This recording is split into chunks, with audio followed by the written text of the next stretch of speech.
Hello सखीज kitchen मीनाक्षीमध्ये तुम्हा सर्वांचं खूप खूप स्वागत। आज मी अतिशय पौष्टिक, चविष्ट आणि तोंडात टाकताच विरघळणारी अशी एक छानशी रेसिपी दाखवणार आहे। अगदी कमीत कमी साहित्यात, कमीत कमी वेळामध्ये साध्या सोप्या पद्धतीने आपण ही मिठाई किंवा डेझर्ट घरच्या घरी बनवू शकतो आणि एकदा खाल्लं तर पुन्हा पुन्हा बनवाल इतकी याची चव छान असते, खूप मधुर असते। त्यामुळे व्हिडिओ स्किप न करता शेवटपर्यंत पूर्ण पहा आणि माझ्या सखीज किचन मीनाक्षी या चॅनलमध्ये तुम्ही नवीन आलेले असाल आणि अजूनही सबस्क्राईब केलं नसेल तर प्लीज लाईक, शेअर आणि सबस्क्राईब नक्की करा। बाजूलाच बेल आयकॉन असते तीसुद्धा प्रेस करा, म्हणजे माझ्या रेसिपीज तुम्हाला ताबडतोब पाहता येतील।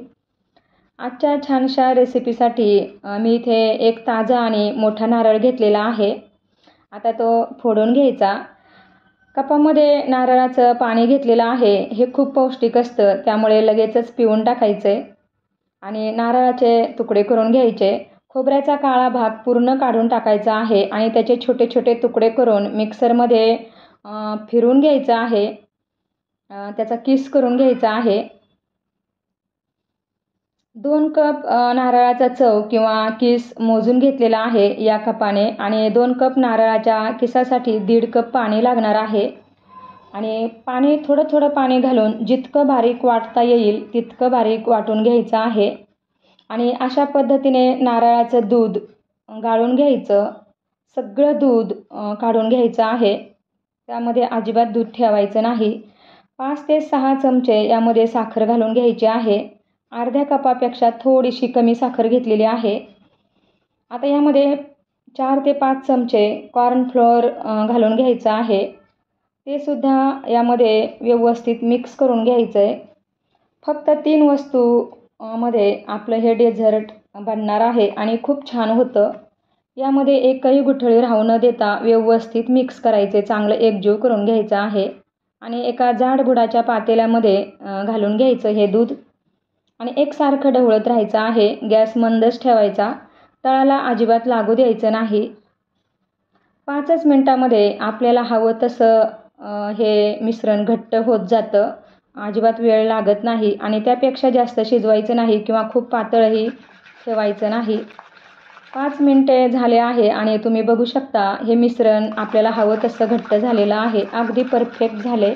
गुठळ्या झाल्या असतील तर असं एकसारखं घोटून घ्यायचं आणि चांगलं क्रीमी आणि सॉफ्ट झालं की आपला पदार्थसुद्धा खूप छान होणार आहे, आपली मिठाईसुद्धा खूप छान होणार, हलकी होणार।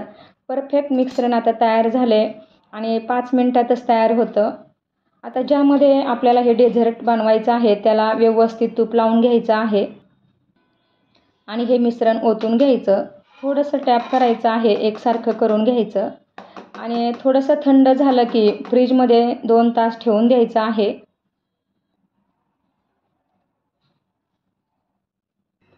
2 तास झालेले आहेत आणि आपलं हे डेझर्ट व्यवस्थित सेट झालेलं आहे। भाज्या वगैरे जिथं ठेवतो तिथंच हे ठेवायचं आहे, वरती ठेवायचं नाही, जिथं बर्फ बनतो तिथे नाही ठेवायचं आणि असं थोडंसं सैल करून घ्यायचं आहे आणि वरती प्लेट ठेवून उलटून घ्यायचं आहे।